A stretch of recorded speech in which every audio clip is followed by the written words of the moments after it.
Everyone knows the tale of Frankenstein, the monster, the mad scientist, the storm that brought him to life. But few remember the shadowed chapter set not in Switzerland or the Arctic, but in Ireland, a land of storms, suspicion, and judgment. Why did Mary Shelley cast Victor Frankenstein into an Irish prison? And what dark truths about Ireland's history echo through this Gothic tale? Tonight, we uncover Frankenstein's forgotten Irish connection.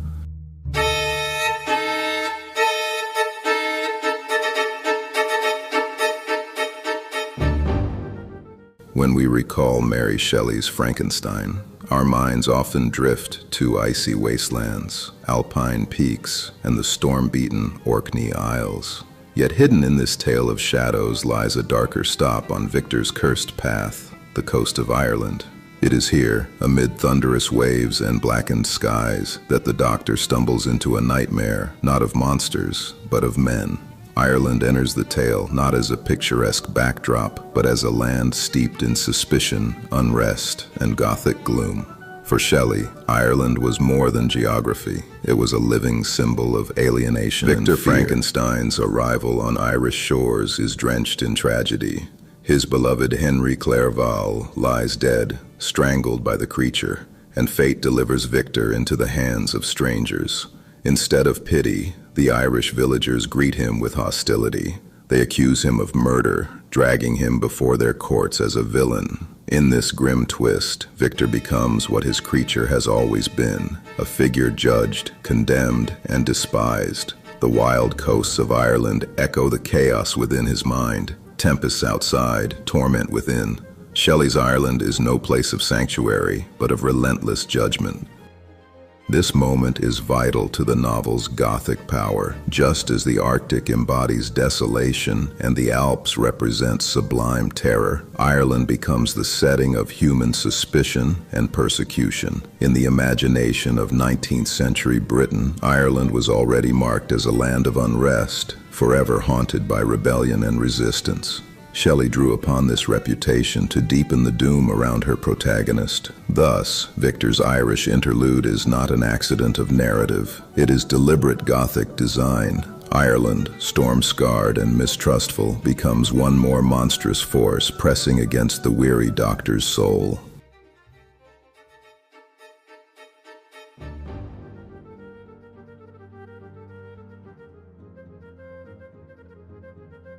Victor Frankenstein's nightmare deepens as he is dragged into the shadowed streets of an Irish village. Drenched, exhausted, and haunted by Clerval's murder, he is no longer a man of reason, but a figure of suspicion and dread. The villagers, fearful and quick to judge, whisper of dark deeds and monstrous powers. There is no mercy for the outsider, no understanding of grief or horror. Victor becomes the accused, cast into a cell where walls seem to close in, reflecting both the darkness outside and the turmoil within his soul. Ireland, in this moment, is as merciless as any Gothic storm.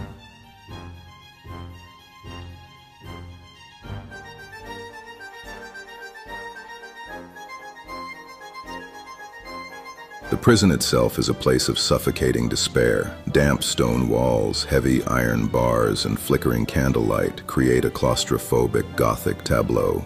Victor lies awake, tormented by the thought of Clerval's death and his own failures. The coldness of the cell mirrors the isolation he has always felt from society, a society quick to condemn without understanding. The silence is broken only by the distant echo of footsteps, reminding him that outside justice may be blind, and fear rules both the judges and the judged alike.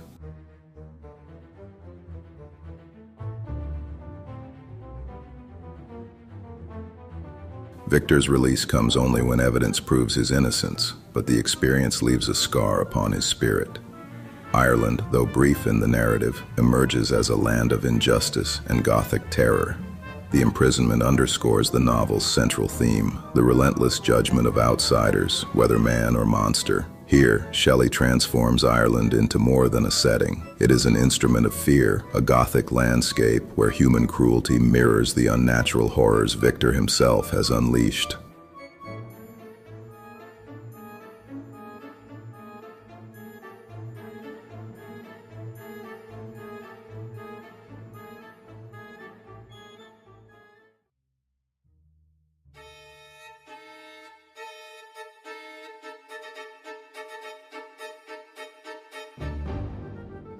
Long before Mary Shelley wrote Frankenstein, Ireland had already haunted the imagination of her family. In 1812, her father, the radical philosopher William Godwin, and her future husband, Percy Bysshe Shelley, were drawn to Ireland's cause. Percy, filled with fiery idealism, traveled to Dublin to speak against British oppression and call for Irish freedom. His voice rang with passion, yet his youthful zeal was met with suspicion and hostility. Ireland, even then, was a crucible of conflict, a place where rebellion and repression intertwined, echoing the Gothic contrasts that would later shape Mary Shelley's own vision.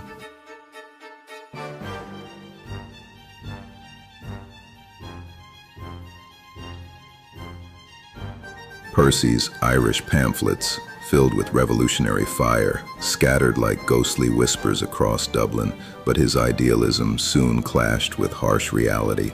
The struggle for liberty was no romantic dream, but a grim and dangerous pursuit, soaked in blood and betrayal.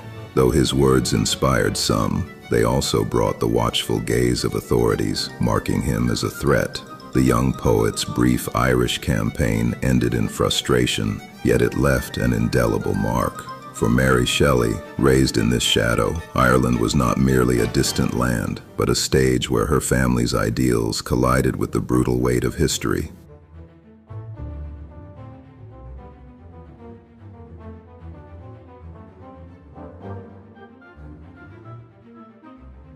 Mary Shelley inherited these political echoes, and when she placed Victor Frankenstein in Ireland's clutches, it was no accident. The island carried for her family the memory of crushed hopes and human cruelty. In Frankenstein, Ireland becomes a Gothic mirror of injustice, a place where judgment is swift, suspicion deep, and mercy scarce. Through her pen, the political landscape is transformed into a Gothic nightmare, where the outsider, whether radical, poet, or creator of monsters, is forever condemned by the weight of fear and misunderstanding.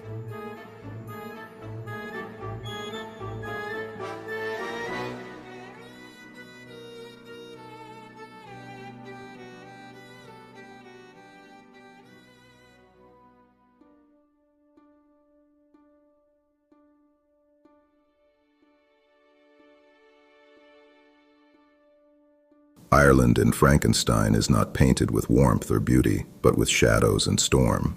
The coast is desolate, lashed by rain and thunder, a place where the sea itself seems to rage in judgment. It is here Victor is found, exhausted, accused, and delivered into the hands of strangers who see only guilt. The landscape becomes a stage of terror. Every gust of wind, every crashing wave echoes with Gothic menace. For Mary Shelley, Ireland's wild shores mirrored the turbulence of her tale, turning the land into a living embodiment of dread.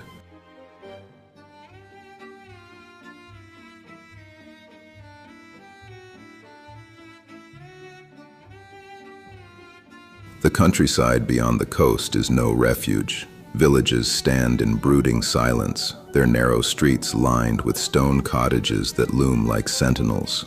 Doors close against the outsider, whispers rise like ghosts on the wind, and the stranger becomes a figure of fear.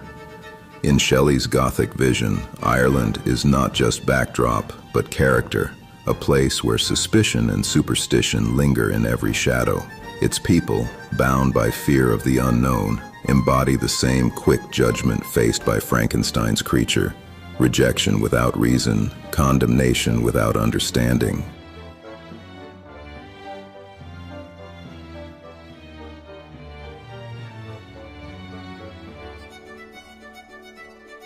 Thus, Ireland becomes a Gothic symbol of exile and punishment. Unlike the frozen Arctic wastes or the Alpine peaks, its terror lies in human cruelty and social judgment. The prison cell, the courtroom, the hostile stares, these are not natural horrors but human ones. For Victor, Ireland is a place where even without his monster, he is treated as monstrous. For Mary Shelley, it was the perfect Gothic landscape, a land where storm, stone, and suspicion fused into a vision of relentless fear and isolation.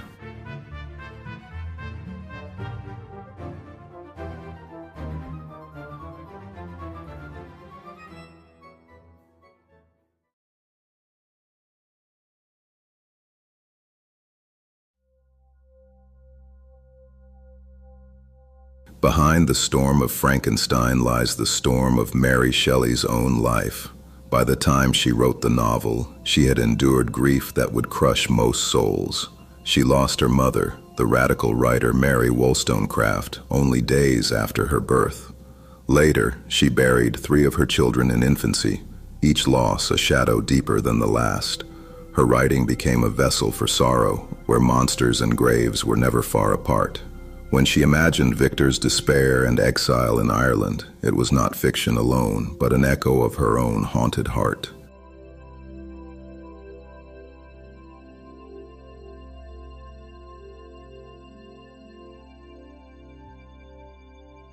Even after Frankenstein was published, Mary lived under the weight of loss. Percy drowned in 1822, his body washed ashore like a broken character from her novels. Widowhood, financial struggles, and loneliness shaped her later years. When she recalled Ireland in her story, it was not with the eyes of a tourist, but with the vision of one who knew grief, judgment, and exile intimately. Ireland became part of her Gothic tapestry, stitched together with storms, prisons, and shadows, the outward world reflecting the inner night of Mary Shelley's life.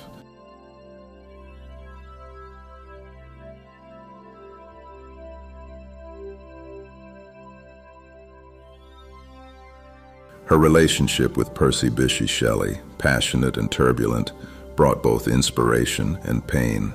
They fled scandal, lived in poverty, and were stalked by the whispers of society. Theirs was a life of exile, not unlike Victor's, cast adrift from the comfort of belonging. In Ireland, Percy's failed political dreams became another scar, a reminder of how swiftly hope could curdle into despair. For Mary, these personal shadows bled into her Gothic imagination. She gave Victor not only the monster's curse, but her own, the burden of being judged, misunderstood, and cast out by the world.